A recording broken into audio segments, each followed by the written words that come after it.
مولاي صل وسلم دائما أبدا على حبيبك خير الخلق كلهم. مولاي صل وسلم دائما أبدا على حبيبك.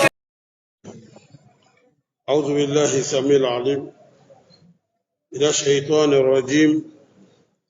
بسم الله الرحمن الرحيم.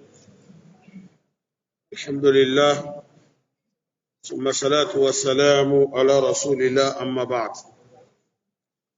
Aujourd'hui c'est jeudi le 11 Rajab 1444 qui correspond le 2 février 2023. Aujourd'hui c'est le livre de Kabaïr. Kabaïr, le gros péché. Notre thème, c'est al-latm wa niyaha wa shaq thawb wa halaq al-ras wa natfihi wa du'a bil wayl wa thubur inda al-musiba. S'il y a un décès, souvent, chez certains musulmans, ils amènent certains actes complètement, quand tu les vois, on dirait qu'ils ne sont pas des croyants. Parce que quand on parle de croyance, ça se voit au moment de problème. Ça va sentir, ou bien ça se sentir au moment de problème. Pour connaître que celui-ci est croyant, ce n'est pas au moment qu'il n'y a pas de problème comme ça, on est à l'aise. Là-bas, tout le monde est croyant. Mais s'il y a un problème, c'est là-bas il faut savoir vraiment connaître le vrai croyant. C'est pour cela que l'islam a mis les musulmans en garde. Attention, la croyance que vous avez, la religion que vous pratiquez, pour vous, c'est différent que les autres. Si vraiment vous êtes musulman croyant, au moment de difficultés, au moment de problèmes, on doit sentir pour vous. On doit sentir sur vous que vraiment vous êtes croyant. Et c'est là-bas il faut montrer votre croyance même. C'est pour cela que l'islam a dit s'il y a un décès. Parce que l'homme n'a pas un problème majeur qui dépasse la mort. Allah subhanahu wa ta'ala même appelé la mort musiba. Musiba. Le problème de la mort, c'est musiba.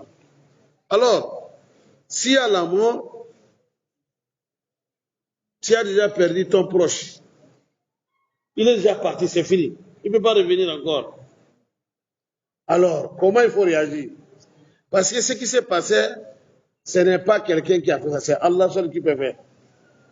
Parce que Allah subhanahu wa ta'ala dit Ma kana li nafsin an tamuta illa bi'iznillah. Aucun âme ne peut pas mourir comme ça si ce n'est pas par l'ordre et permission de Allah. C'est par autorisation de Allah. C'est Allah qui autorise les anges qui prennent l'âme de prendre. Alors, c'est Allah qui a fait. Il a dit Qul yatawaffakum malakul maut alladhi wukila bikum. L'ange de la mort va prendre votre âme, celui qu'on l'a responsabilisé. C'est Allah qui l'a responsabilisé. Il ne peut pas refuser. C'est Allah qui l'a dit de faire. Et on sait que les malaïkas, la ya'asun Allah ma amarahum wa yaf'aluna ma yumarun. Les malaïkas ne désobéissent pas à Allah. Si Allah les donne l'ordre, ils ne peuvent pas désobéir. Et ils font que seulement ce qu'Allah les a dit de faire. Malaïka n'a pas de volontaire qui va dire que selon moi ça c'est bon. C'est l'homme qui a ça. Quand il lui dit de rester ici, il est là, on l'a dit de rester seulement debout. Il va voir, les Angleterre là en train de marcher pour lui, après je vais éteindre. Malaïka c'est pas comme ça. Si on l'a pas dit d'éteindre, lui c'est comme ça. Alors, Donc, s'il y a un décès, le musulman ne doit pas réagir comme un non-croyant. C'est pour ça que l'islam a dit au moment des décès, il y a certaines choses, certaines font des choses, chez nous en islam, c'est totalement haram. Parmi ces choses-là, l'atmul khudud. S'il y a un décès, on va dire, oh, on tape le chou. Oh. Ça, c'est le kafir qui fait ça. Le musulman ne fait pas ça. Wa shaqil juyub, déchirer les habits. Oh, parce que tu es mécontent. Wa halaq ras, raser les cheveux. Tout le monde va raser les cheveux. Parce que nous avons un deuil. On a trouvé le deuil. Wa natfi wa du'a bil wayli wa suburi dal musiba. Crier, parler des choses qui n'ont pas de sens. L'islam a dit non. Ça, c'est interdit pour les musulmans. C'est là, c'est le thème là qu'on a commencé la fois passée. Et toujours, nous sommes sur le même thème. Les hadiths de Atiya radiallahu anha qalat. Atiya dit, أخذ علينا رسول الله صلى الله عليه وسلم رسول الله صلى الله عليه وسلم في البيعة ألا ننوها. Il dit, nous les femmes, lorsqu'on est parti voir le prophète sallallahu alayhi wa sallam, on l'a donné nos accords, c'est-à-dire nous voit. On a accepté certaines choses pour le prophète. Parmi ce que le prophète nous a conseillé, et de ne pas le faire qu'on l'a accepté, que s'il y a un décès, de ne pas crier, de ne pas déchirer les habits, de ne pas taper le jour, de ne pas, etc., etc. Elle a dit ça, on avait accepté ça pour le prophète. وعن أبي هريرة رضي الله عنه قال يا حديث أبو هريرة qu'Allah lui agrée قال إلى دي قال رسول الله صلى الله عليه وسلم le messager de Allah a dit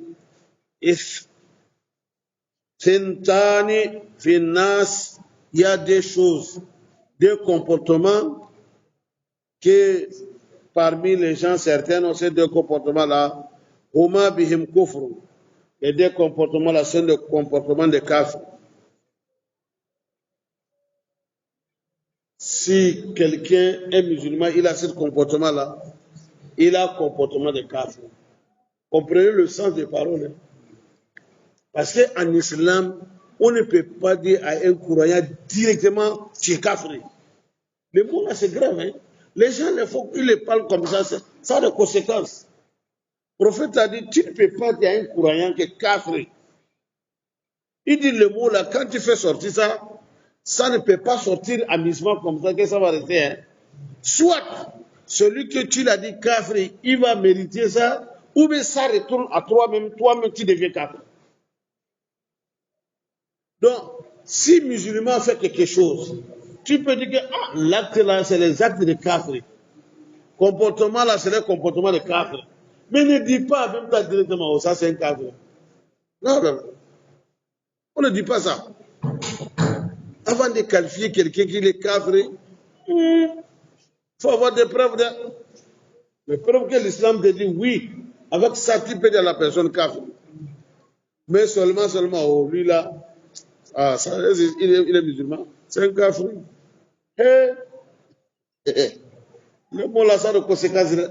Donc, le prophète a dit il y a des choses, des comportements. Si quelqu'un a ça, c'est le comportement de kafir. Et si un musulman il a ça, donc il a pris le comportement de kafir. Attends-nous fin nasab. Poignarder quelqu'un dans son ethnie. C'est-à-dire que dire à quelqu'un il est bâtard. Tu ne connais pas, tu vas mentir qu'il est bâtard. Attends, fin nasab. Ce n'est pas bon. Tu ne peux pas dire à quelqu'un c'est fils de bâtard. Non, non, non. Tu ne connais pas. Parce que avant de dire à quelqu'un fils de bâtard, ça a des conséquences. Hein? Ça veut dire que tu as dit que la maman fait zina. Mais est-ce que tu as le preuve qu'il n'est pas l'enfant de son père? Tu as le preuve? Tu as les preuves charia, on parle des preuves de l'islam que l'islam a dit. Parce que l'islam a dit avant de dire que quelqu'un fait zina, il faut 4 témoins et tous une fois, face à face, corps à corps, qui sont en train de faire les zina. Tu peux trouver ça où aujourd'hui? Ah! Et jusqu'à il y a un enfant qui c'est un enfant de zina. Il n'a pas l'enfant de son père. Ça, les mots là, ce n'est pas bon. Le deux, c'est quoi? Aniya halal maut. Si quelqu'un est mort, commence à crier sur le corps, oui, niya halal, ce n'est pas le cri seulement. C'est le fait de crier qui est majeur, c'est-à-dire qui est l'acte majeur, mais toutes les choses qu'on fait que la loi n'est pas d'accord, là-bas, concernant le décès, tout ça, ça va rentrer dans les niya. C'est pour cela que les sahaba des prophètes, ils ont dit, hein, et quand le prophète est venu les expliquer les conséquences des niya, pour crier, déchirer les poches, raser les cheveux, porter les noix, tout ça là, et ils ont laissé ça. Maintenant, et ils comprennent quoi? Et ils ont considéré celui qui va quitter au cimetière. Quand il y a un décès, tu étais dans la maison mortuaire, tu as fait la prière, ou bien à la mosquée, tu as accompagné le défunt jusqu'au cimetière. Après au cimetière, aller rester dans la maison des défunts. Et ils ont dit, c'est ça qu'ils voient, c'est niya. Donc, quand on parle de niya, ce n'est pas le fait de crier seulement. Les Sahaba, ils ont ajouté ça dans le niya. S'il y a un décès, toute la famille va porter noir, ça c'est niya. Ou bien ils vont porter d'autres couleurs. Montrer qu'ils ont, comme on appelle, on a un deuil. Ça, ce n'est pas chez les musulmans comme ça. Non, non, non. Porter une signe qui prouve que vraiment, ils ont des deuils, ça c'est niya. Et si c'est une femme, on va l'habiller des habits que quand elle va faire la veuvage, c'est pendant ce veuvage-là, c'est ça qu'elle va porter. Ça c'est niya. Ça ne se fait pas. L'islam a interdit ça. Allah, tu as tué mon mari. Je ne suis pas d'accord à ce que tu m'as fait. Je vais porter un habit de colère, pour montrer aux gens que c'est ce que Allah m'a fait pendant le 4 mois et 10 jours. Voilà la signification de l'habit. Et pourtant, Allah dit, Allazina iza asabatum musiba, qalu inna lillahi wa inna ilayhi raji'un. Ulaika alayhim salawatu min rabbihim wa rahma. Allah dit, c'est ça. Si c'est les vrais croyants, quand ils trouvent le décès, ils vont dire seulement inna lillahi wa inna ilayhi raji'un. Nous tous on est pour Allah. Nous tous on va retourner vers Allah. Alors, ça, ils acceptent. Ils vont patienter. Ils ne montrent pas leur mécontentement. Ils ne montrent pas leur colère. Mais pendant veuvage, on va l'apporter un habit de choses pour dire que c'est l'habit de veuvage. Vous avez vu ça où? Il n'y a pas ça en islam. Ça fait partie des niya. Ça fait partie des niya. C'est haram. Ce n'est pas bon. La loi dit que si une femme a perdu son mari, elle ne doit pas faire de beauté pendant le veuvage là. Mais cela ne veut pas dire qu'elle va porter ses habits pour montrer le signe. Non, non, non. Elle va changer ses habits qu'elle porte, mais ça soit habit simple. Ce n'est pas maquillage, ce n'est pas le beauté, non, non, non. S'il y a une affaire dehors, que ça ne peut pas se faire, si ce n'est pas elle, elle va sortir, elle fait ça, pas de problème. Par exemple, elle a perdu son mari, elle n'a pas quelqu'un même pour aller faire le marché pour elle. Elle va aller faire le marché, revenir préparer, il n'y a pas de problème. Elle a des affaires peut-être à la banque, elle doit signer des choses, administrativement, tout ça là. Elle va aller le faire. La loi n'a pas interdit. Elle va aller revenir ici, il n'y a pas de problème. Pendant le moment de veuvage, les 4 mois et 10 jours, c'est tout. Mais prenez d'autres décisions que la loi n'a pas dit. Elle ne doit pas dormir comme ça, elle doit faire comme ça. Elle ne doit pas se tresser à tous les jours. Il y a des jours pour se tresser et elle doit porter ceci, cela. Tout ça là, C'est hors de l'islam.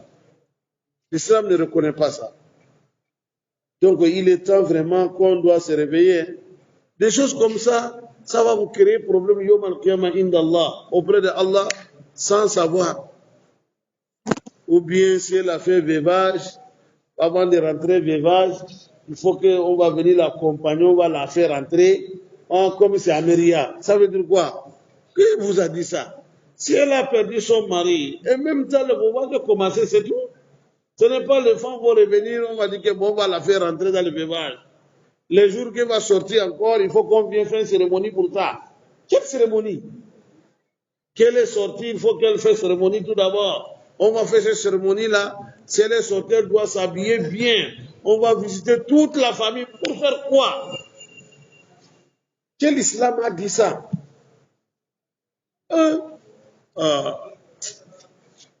Qu'Allah nous fait comprendre. Les choses de Jahiliya, on va amener ça en islam.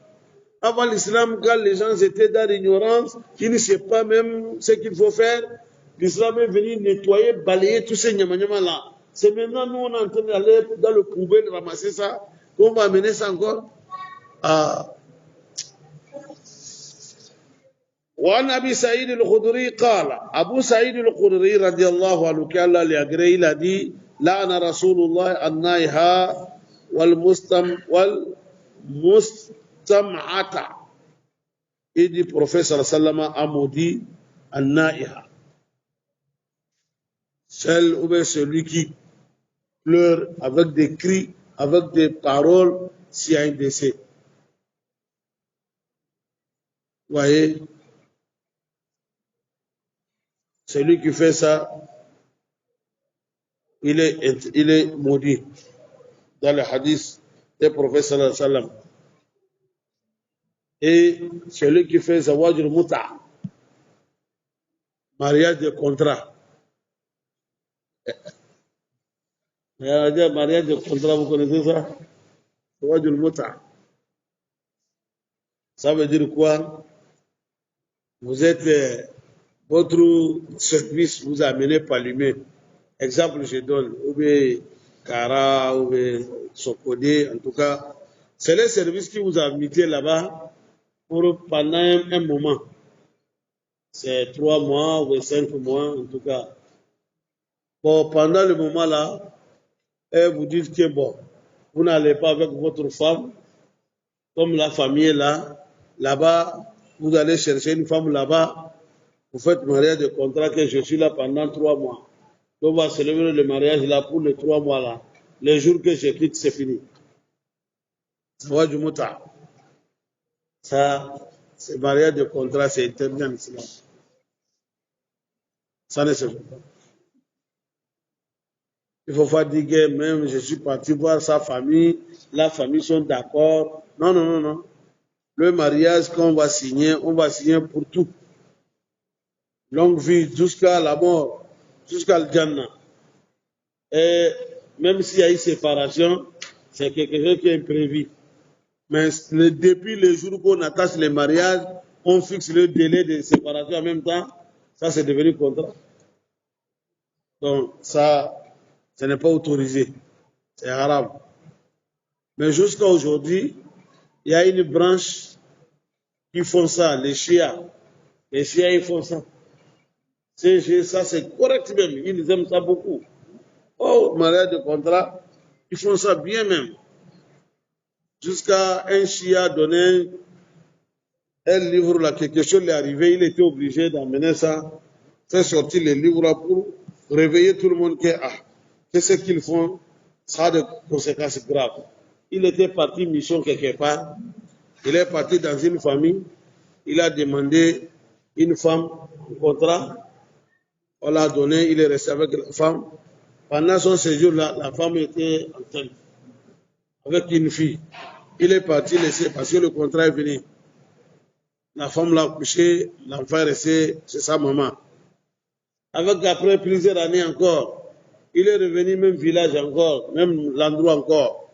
Il dit, oh, je vais aller dans la même famille parce que la femme qu'on m'avait donnée là, c'est excellent. Elle est partie, on a donné une femme encore. Là-bas. Il est parti, avec la femme, ils sont l'ambiance.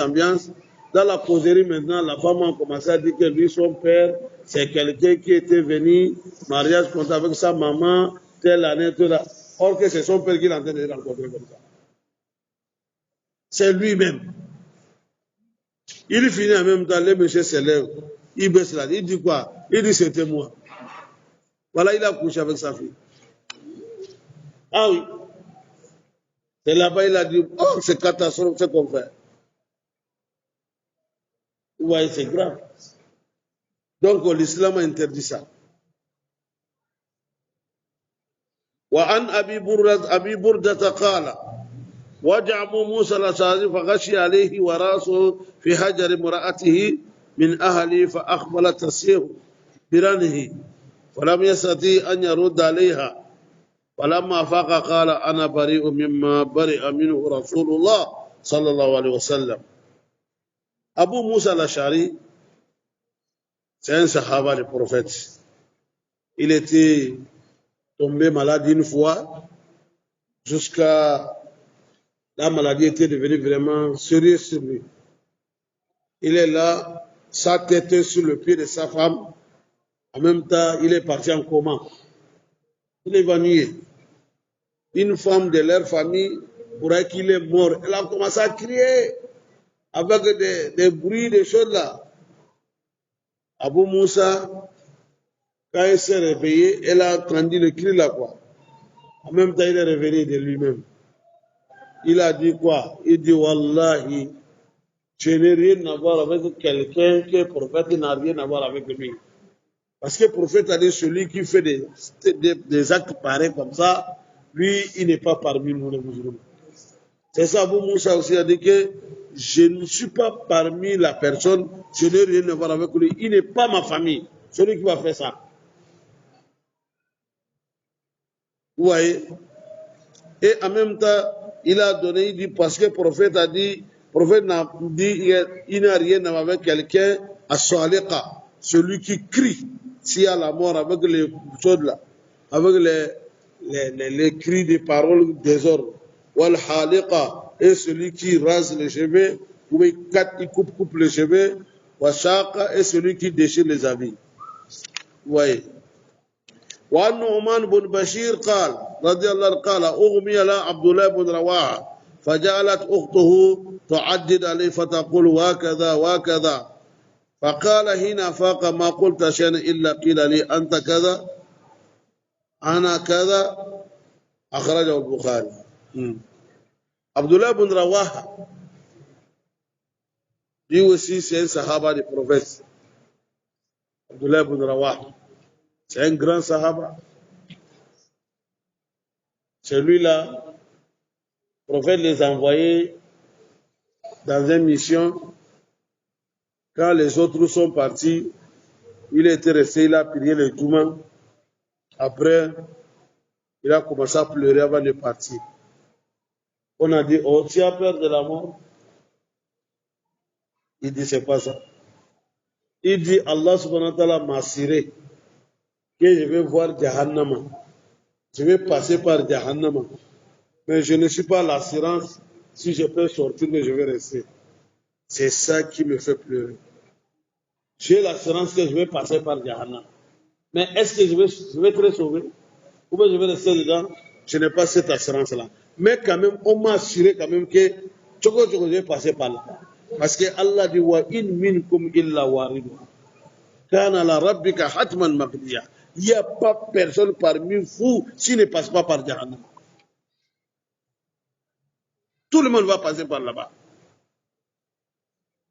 Il dit c'est là-bas, mes inquiétudes, c'est là-bas qui me fait peur, pleurer. Abdullah ibn Rawaha, un jour lui aussi il a été malade, jusqu'à il a évanoui, il est parti en coma.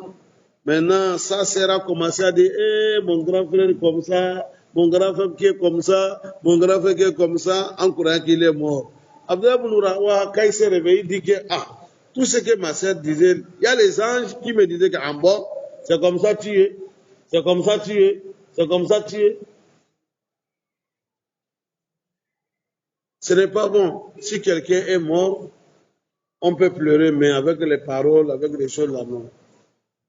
وفي صحيحين c'est venu dans les Bukhari et Muslim أن رسول الله صلى الله عليه وسلم قال le messager de Allah, la paix et la bénédiction de Allah soit sur lui, il a dit Al-Mayyitu, le cadavre, yu'adhabu, il sera châtié fi qabrihi, dans son tombeau, bimaniha alayhi, selon le cri qu'on fait derrière lui. Comment vous allez comprendre cet hadith-là? Le prophète a dit un cadavre sera châtié dans le tombeau, les cris qu'on fait derrière lui, sa famille, tout ce qu'il faut là, on va les châtier à cause de ça. C'est comme ça qu'il a parlé. Les hadiths sont authentiques. Bon, des hadiths comme ça, si tu regardes, tu n'as pas rentré au fond. Là où on explique les hadiths, tu vas avoir problème. Toi, tu as vu les textes clairs. Il a dit Al-Mayyitu yu'azzab. Il sera châtié fi qabrihi, dans son tombeau, bima à cause nihali. Là-bas, comment vous allez comprendre? Et lui n'a pas fait. Lui, il est mort. Les gens en train de crier derrière lui, on va les châtier pour ça. Vous allez dire quoi? Vous allez dire il y a la justice ou bien? Vous allez dire c'est compliqué. Ici, les ulémas disent qu'il faut comprendre l'orientation des hadiths. Quelqu'un, depuis son vivant, il aime ça. S'il y a la mort, les femmes, les gens qui pleurent là, lui, il aime ça. Et il a conseillé même, je sais ce que vous appelez, testament ou testament, hein? Testament même. S'il meurt, on n'a qu'à faire ça. À lui, tout ce qu'on va faire, il est châtié là-bas. Mais vous êtes innocent. Toi, tu n'aimes pas ça. Tu ne veux pas ça. Tu es contre ça. Mais tu es mort, c'est ta famille qui a fait. Ça, c'est leur problème. Toi, tu n'as rien à voir avec ça. C'est ça l'orientation des hadiths. Mais si vous prenez le texte blanc comme ça, blanc noir comme ça, tu vas avoir problème. Oh bien, comme ça, on peut comprendre, n'est-ce pas? Parce qu'il y a des gens qui ils sont pour ça. Ils soutiennent ça. Ils aiment ça. Les cérémonies après la mort. Ça, là, ce n'est pas les cris là seulement. Hein. Il y a toutes les cérémonies que les gens, ceux qui veulent que non, moi, si je meurs, les 3 jours, ils n'ont qu'à faire. 40 jours, oui. 7 jours, ils n'ont qu'à faire. Tu vois, lui, dans son vivant, il aime ça. Jusqu'à il passe à sa parole. Même s'il n'a pas écrit l'essai, hein. Mais les gens ont senti chez lui qu'il aime ça. Et il parlait de ça aussi. Tu vois. Maintenant, à son absence, quand il est mort, on veut pratiquer son choix. Mais tout ce qu'on va faire là-bas, il est le promoteur.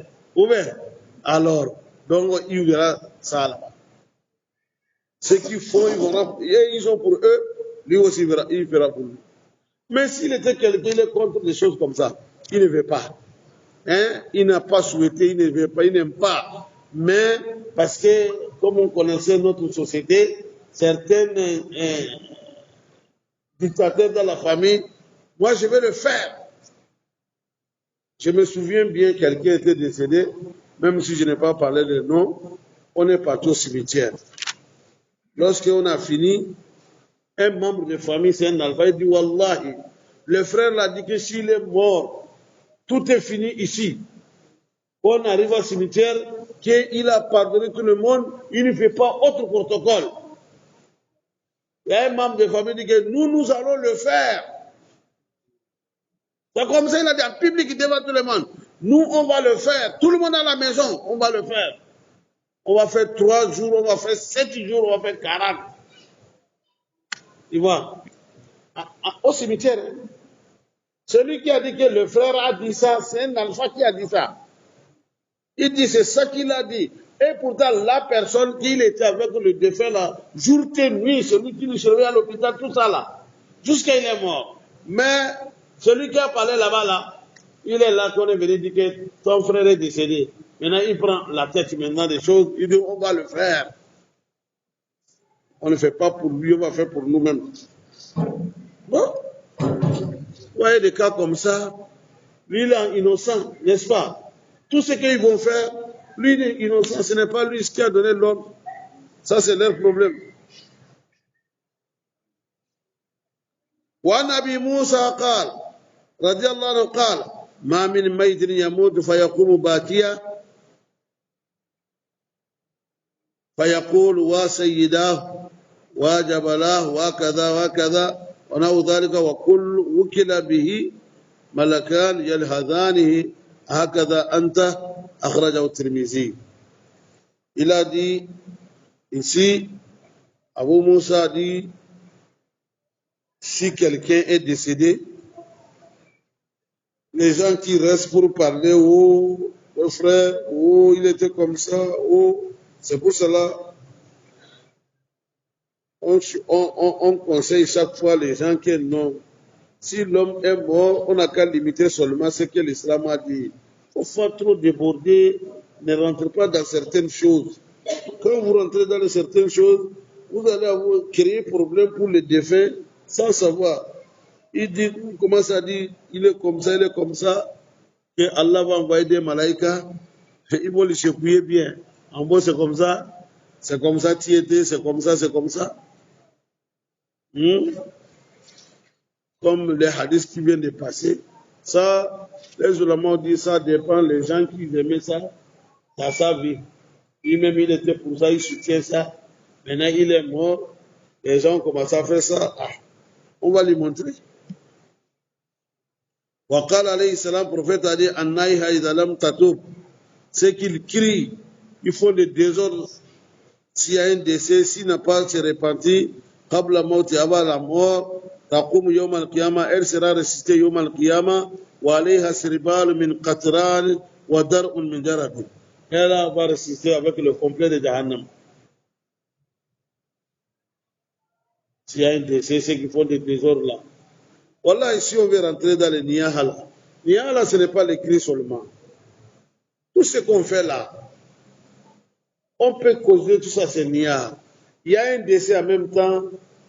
Première chose qu'on fait tout d'abord, on va amener les, comment on appelle, bâches, les bâches là. On va mettre ça tout d'abord là-bas. On va barrer les routes. On va chercher un bélier ou bien un taureau. On amène ça. Et tout ça là, ça fait partie des Nia. C'est le pire même. Maintenant, la fête peut commencer. On est là-bas. On va passer toute la journée là-bas. On mange, on boit, on prie, on fait tout là-bas. 2 jours, 3 jours. Et, subhanallah. Pour faire quoi? La loi a autorisé seulement famille proche. Famille proche, s'il y a un décès, l'islam les donne 3 jours pour que les gens qui n'ont pas trouvé temps pour venir assister la prière et l'enterrement, ils vont venir faire ta'aziyya, ils vont partir. La loi fait ça. Mais ça devient cérémonie encore jusqu'à on va mettre les choses devant tir, on va préparer tous les 3 jours là encore, chaque jour vraiment, la viande, boisson, l'eau, hein. Tous ces protocoles-là, ça fait partie des nias. D'autres aussi font, quand il y a un décès, on prépare en même temps les dégâts, du lait, quoi, masala, on prépare. Quand les gens quittent au cimetière, en même temps, on commence à distribuer ça. Pour faire quoi? D'ailleurs, même quitter au cimetière, aller à la maison mortuaire, pour faire quoi? Tu vas aller faire quoi encore? Le frère est décédé, toi tu es venu. Tu as fait la prière. Tu l'as accompagné au cimetière. Mais pour toi, c'est fini. Tu n'es pas famille proche. Tu cherches quoi encore? Pourquoi? Tu vas aller chercher quoi à la maison encore? Oh, c'est pas possible. On a dit famille proche, plus proche, et il peut rester pour que les gens qui n'ont pas eu le temps, ils vont venir faire ta'aziyya. Il n'y a pas de problème. Mais vous tous encore, on va dire, oh, on va aller, on quitte le cimetière directement. Eh, c'est maison mortuaire, c'est là-bas, hein. On s'en va là-bas, on va aller faire quoi? Pour faire quoi encore? Oh, vous allez chercher, fouiller partout, vous n'allez pas trouver que ça, prophète a fait ça.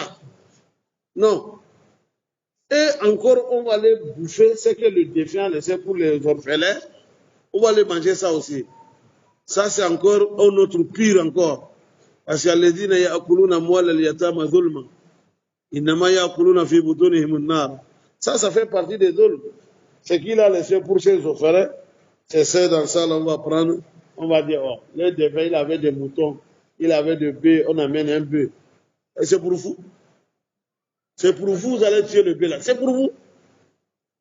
Oh! Non, c'est pas possible. Tu n'as pas mangé chez toi, c'est dans la maison montagne que tu vas aller vivre là-bas. Ah, c'est pas possible. Certains vont croire que s'il y a un décès, c'est là-bas, lié familial doit montrer, l'amitié doit montrer. Ça, c'est l'intérêt personnel, ce n'est pas lié familial. Parce que tu vas là-bas, c'est que tu manges, tu sais. C'est que tu gagnes, c'est que tu sais. Les alphas là aussi qui doivent dire aux gens la vérité, c'est eux qui sont les premiers à prendre leur petit livre avec leur chapelet là, bismillah, ils vont lire. Je ne sais pas, ils vont lire quoi là-bas. Non. Yomar Kiyama, ça va chauffer. Hein. Tout ça, on va payer tout ça devant Allah, Yomar Kiyama. Toi que tu devais dire aux gens la vérité que non, ça ne doit pas se faire comme ça. Dès qu'on a fait, on a pris. Wallahi, tout ce que l'islam dit, tu vas vérifier dans le décès, là, tu vas trouver que ce qu'on fait de la pédale, c'est 10%. Tous les 90%, c'est nous-mêmes. L'homme est mort, c'est grâce à lui que vous êtes venu. Tu as laissé ton travail parce qu'il y a un décès. Parce que le frère est décédé. Il est décédé. Il est décédé, tu es venu. Alors, tout ce que vous devez faire, c'est ce qui va aller pour le défunt, qui va profiter dedans. L'islam a dit ce qui va profiter le défunt, ce qui va aller mieux pour lui. Quand vous allez laver fini, il y a des prières, il faut faire ikhlas là-bas. Faites beaucoup de doigts pour le défunt là-bas. Ça, c'est la première étape. Deuxième étape, quand vous arrivez au cimetière, après avoir mis le sable pour lui finir, vous allez demander à Allah pour lui 2 mots. Istaghfiru li akhikum wa salu lahu tathbita fa innahu al-ana yus'al. C'est ce que le prophète a dit. Demandez pardon. Allah, dans le cas de lui pardonner, qu'il lui donne la réponse. Tout à l'heure, on va lui demander. C'est le délai qui est nécessaire. Mais si tu regardes pour nous, le délai même là, est-ce qu'on le fait même? Si je dis, est-ce qu'on le fait? Regarde, quand on prépare, s'il y a le décès, on est là, on parle de n'importe quoi.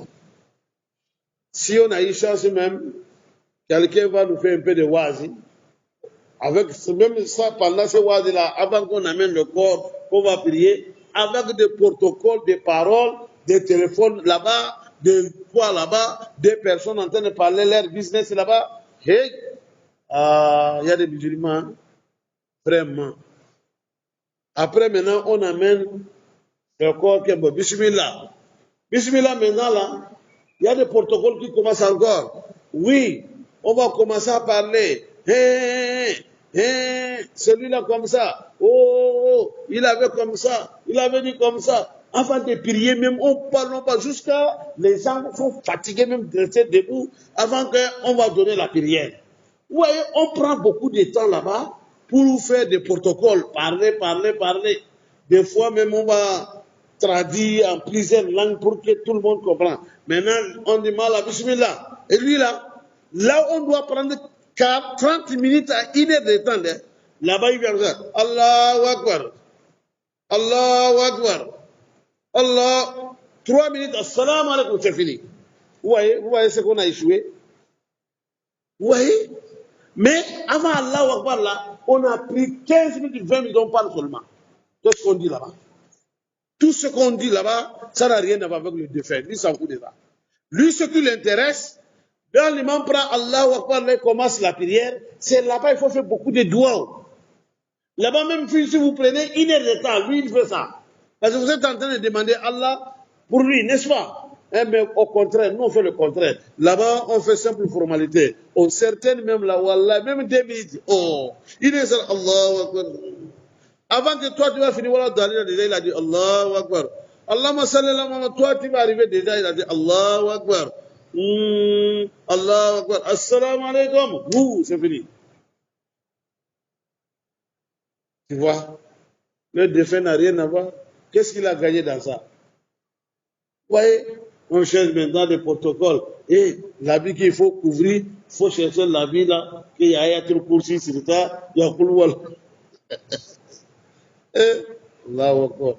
On arrive au cimetière maintenant, les protocoles commencent encore. C'est que l'islam a déjà arrivé là-bas, calme, et fait l'enterrement tout doucement. Oh, là-bas, là, maintenant, tout le monde est devenu alpha encore. Chacun va montrer que c'est moi. C'est notre famille, c'est pour nous. Ok, c'est pour vous, il n'y a pas de problème. Lorsqu'on va mettre sable, c'est fini. En fait, il n'y a pas beaucoup de protocoles là-bas. Chacun demande, Allah lui pardonne, Allah lui donne bonne réponse. Oh, c'est là-bas on va mettre les imams en tour encore. Hein, Alpha, tel il est où? Imam, tel est où? Venez, bismillah, bismillah. Il commence, il va protocoler. Il dit à celui-là, on va commencer, bismillah. Lui aussi commence, bah, bismillah, bah. Tour du monde. Hey! Vraiment, on a des problèmes. Tout ça, là, c'est quoi? Ça sert quoi? Le prophète a dit seulement individuellement. On ne peut pas dire à une seule personne de faire droit ou les autres vont dire Amina. Non. Chacun va faire pour lui. Et ce qu'il faut dire encore, il a dit ça aussi. Vous voulez quoi encore? C'est ça qu'il faut dire aux gens. Bon, ici, le prophète a dit seulement qu'on n'a qu'à demander pour le défunt.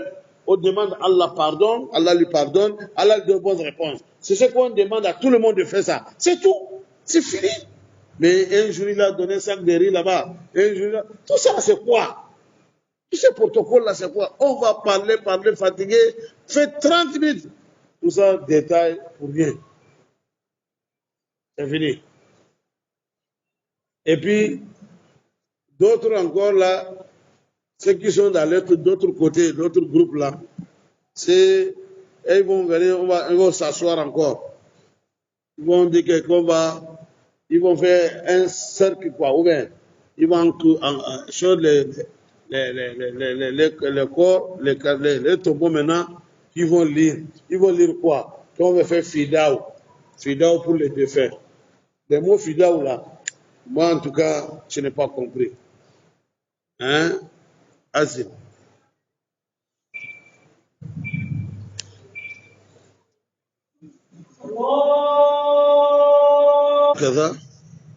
Donc, les mots fidaou même là, c'est qu'on connaît fidaou en arabe, c'est que vous appelez, si on arrête quelqu'un, on dit n'a qu'à donner quelque chose, tout d'abord on va libérer.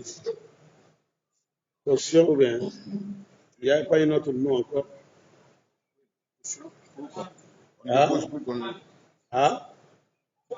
Non, c'est pas amende, c'est caution. C'est-à-dire que c'est caution, non? On va le cautionner quoi. C'est ce qu'on appelle fidaou. Fidaou même veut dire quoi? Allah dit quelque part, il a dit les hommes de Jahannama, même s'ils amènent la terre là, qui est pleine de l'or et l'argent, qui vont se cautionner avec ça devant lui, Allah, je n'accepte pas. Donc c'est ce qu'on appelle caution, c'est ce qu'on appelle fidaou. Maintenant, quelqu'un est mort, vous dites qu'on va faire fidaou pour lui. Ça veut dire quoi? On va lire Fatiha, Ayatul Kursi, Kulu Allah, parce qu'il est dans le Jahannama. Allah n'a qu'à prendre le Fatiha et le Kulu Allah de Ayatul Kursi là pour lui libérer dans le paradis. Mais c'est ça. Or que le prophète a dit, un corps musulman, si quelqu'un est mort, pensez bonheur pour lui, en tant que musulman. Souhaitez bonheur pour lui. Mais vous dites qu'on va faire fidaou, que fidaou là, c'est très important pour les cadavres. Les mots fidaou là, je ne sais pas s'ils ont d'autres significations, hein. Mais quand même, ce que nous on connaît fidaou, c'est ça. Quand quelqu'un a un problème, vous dites que bon, pour qu'on va te libérer, donne ça. Ça on appelle fidaou. Donc ça veut dire que pour un cadavre, vous dites fidaou. Ça veut dire qu'il est pris en prison ça. Là-bas, il est parti là où vous ne souhaitez pas. Mais vous allez donner des Fatiha, des Ayatul Kursi, des Khulu Allah. Allah, il prend ça pour qu'il libère qui va aller au paradis. Ça peut aller comme ça. Qu'Allah nous donne bonne compréhension. Allah qui aille. Amin Allah. Qui aille? Sallallahu alayhi wa sallam.